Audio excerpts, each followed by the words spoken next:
কাঠ, কয়লা বা গ্যাসের চুলা আমাদের সবারই পরিচিত, কিন্তু এমন এক চুলা কল্পনা করুন যেখানে আগুন জ্বালাতে ব্যবহার হয় তেজস্ক্রিয় ইউরেনিয়াম।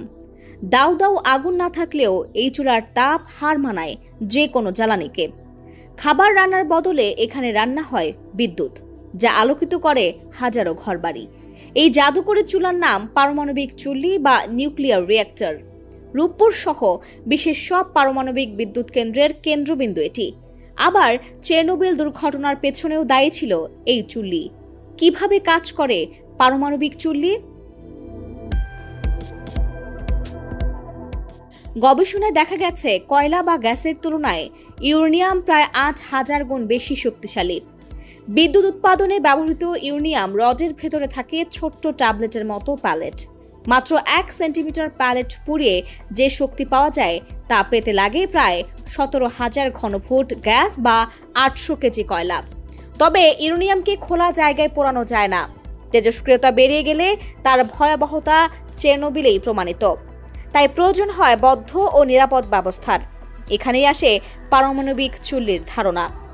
পারমাণবিক বিদ্যুৎ কেন্দ্রে বড় বড় যেসব টাওয়ার থেকে অনবরত ধোঁয়া বের হতে দেখা যায়, সেটিকে চুল্লি ভেবে ভুল করেন অনেকেই।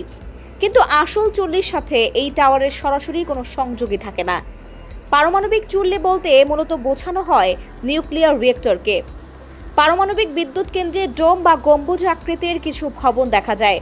এখানেই থাকে রিঅ্যাক্টর বা চুল্লি। ইউরেনিয়াম রডকে বান্ডেল আকারে প্রবেশ করানো হয় এ চুল্লিতে। ইউরেনিয়ামের বিক্রিয়া নিয়ন্ত্রণের জন্য কন্ট্রোল রডও বসানো হয় রিঅ্যাক্টরের মাঝে, আর বাকি জায়গা ভরাট করা হয় পানি দিয়ে। বদ্ধ রিঅ্যাক্টরে নিউক্লিয়ার ফিশন বিক্রিয়া শুরু হলে ইউরেনিয়াম রডের চারপাশের পানির তাপমাত্রা বেড়ে যায় ৩০০ ডিগ্রি সেলসিয়াসের উপরে।